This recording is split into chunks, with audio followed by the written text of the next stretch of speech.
بسم اللہ الرحمن الرحیم۔ السلام علیکم ناظرین۔ کرلاف ٹھکر ایک طوائف کے ہاں پیدا ہوئی۔ اس کی ولادت کے خانے میں اس کی ماں ہی کا نام لکھا گیا۔ ماں کی گناگو مصروفیت کی باعث ٹھکر کی تربیت کا مناسب بندوبست نہ ہو سکا، لہذا گندے ماحول اور عدم توجہ کے باعث 8 برس کی عمر میں اس نے سگریٹ نوشی شروع کر دی اور بمشکل 10 برس کی عمر میں اس نے چارس پینا بھی شروع کر دی۔ 13 برس کی عمر میں جب وہ ابھی جوانی کے دورے پر ہلکی دستک دے رہی تھی تو اس کی ماں اسے پہلی بار اپنے ساتھ لے کر باہر نکلی، جس کے بعد وہ مسلسل 11 برس تک گناہ کی گٹھیوں میں اترتی رہی اور ذلت کے صحراؤں میں ننگے پیر چلتی رہی۔ پھر 1983 کی وہ رات آ گئی جب اس نے اپنے بوائے فرینڈ کے ساتھ مل کر ایک جوڑے سے موٹر سائیکل چھیننے کی کوشش میں جوڑے کو ہلاک کر کے یہ دونوں فرار ہو گئے، لیکن چند ہی ہفتوں میں پولیس نے انہیں گرفتار کر لیا، مقدمہ چلایا اور ٹیکساس کی عدالت نے دونوں کو سزائے موت سنا دی، جس کے بعد اپیلوں کا ایک طویل سلسلہ شروع ہو گیا۔ اس دوران اس کا بوائے فرینڈ بیمار ہو کر جیل میں انتقال کر گیا۔ اس کے بعد وہ تنہا رہ گئی۔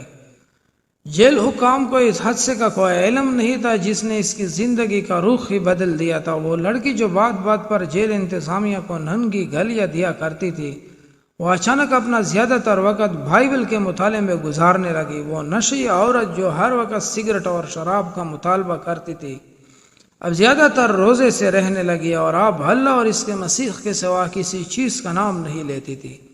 وہ ایک طوائف زادی اور قاتلہ کی جگہ مبالغہ بن گئی، ایک ایسی مبالغہ جس کے ایک ایک لفظ میں تاثر تھا۔ پھر اس نے جیل میں ہی شادی کر لی اور تبلیغ کو اپنا زندگی کا نصب العین بنا لیا۔ اس کی بدلی ہوئی شخصیت کی مہک جب جیل سے باہر پہنچی تو اخبارات کے رپورٹر جیل پر ٹوٹ پڑے اور امریکہ کی معاشرتی زندگی میں بونچھال آ گئی، یہاں تک کہ پوپ جان پال نے بھی زندگی میں پہلی بار عدالت میں کسی قاتلہ کی سزا معاف کرنے کی درخواست کر دی۔ سزائے موت سے 15 روز قبل جب لیری کنگ جیل میں ٹھکر کا انٹرویو لینے گیا تو دنیا نے CNN پر ایک مطمئن اور مسرور چہرہ دیکھا جو پورے اطمینان سے ہر سوال کا جواب دے رہا تھا۔ لیری نے پوچھا، تمہیں موت کا خوف محسوس نہیں ہوتا؟ ٹھکر نے مسکرا کر جواب دیا، نہیں، اب مجھے صرف اور صرف موت کا انتظار ہے۔ میں جلد اپنے رب سے ملنا چاہتی ہوں، اپنی کھلی آنکھوں سے اس ہستی کا دیدار کرنا چاہتی ہوں جس نے میری ساری شخصیت کی بدل دی۔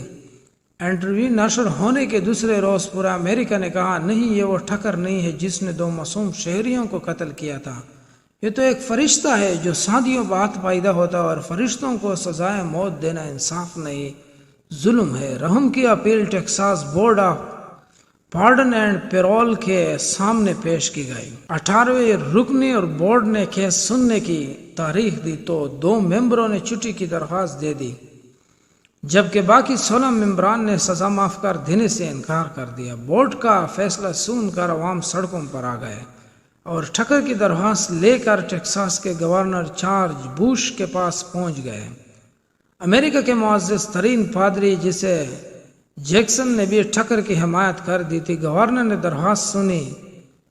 جیسی جیکسن اور ہجوم سے اظہار ہمدردی کیا، لیکن آخر میں یہ کہہ کر معذرت کر لی، مجھے قانون پر عمل درآمد کرنے کے لیے گورنر بنایا گیا ہے، مجرموں کو معاف کرنے کے لیے نہیں۔ اگر یہ جرم فرشتے سے بھی سرزاد ہوتا تو میں اسے بھی معاف نہ کرتا۔ موت سے 2 روز قبل جب ٹھکر کی رحم دلی کی اپیل سپریم کورٹ پہنچی تو چیف جسٹس نے یہ فقرہ لکھ کر درخواست واپس کر دی، اگر آج پوری دنیا کہے کہ یہ عورت کرلاف ٹھکر نہیں، ایک مقدس ہستی ہے، تو بھی امریکن قانون میں اس کے لیے کوئی ریلیف نہیں ہے، کیونکہ جس عورت نے قتل کرتے ہوئے 2 بے گناہ شہریوں کو کوئی رعایت نہیں دی تھی، اسے دنیا کا کوئی منصف رعایت نہیں دے سکتا۔ ہم خدا سے پہلے ان 2 لاشوں کے سامنے جواب دہ ہیں جنہیں اس عورت نے ناحق مار دیا۔ 3 فروری 1998 کی صبح 5:45 بجے ٹیکساس کی ایک جیل میں 38 سالہ کرلاف ٹھکر کو زہریلا انجیکشن لگا کر سزائے موت دے دی گئی۔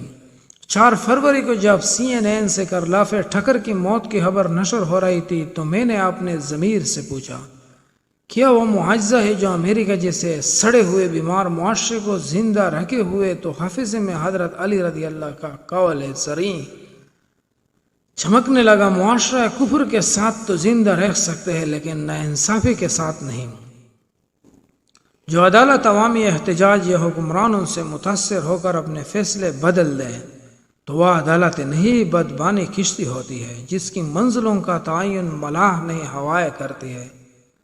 اس لیے عدالت نے اس کے ساتھ انصاف کر کے اس کو سزائے موت دلا دی، کیونکہ انہوں نے 2 معصوم لوگوں کو قتل کیا تھا۔ اس لیے عدالت جو ہے نا، یہ اگر ظالم بادشاہ بھی ہو تو عدالت اس کی چھالتی ہے، اگر نا انصافی کی بادشاہت ہو تو وہ نہیں چلتی۔ سب دوستوں سے گزارش ہے کہ اللہ تعالی ہمارے ملک میں بھی ایسی عدالت قائم کر دے جو ظالم کا ساتھ نہ دے بلکہ مظلوم کو دیکھے۔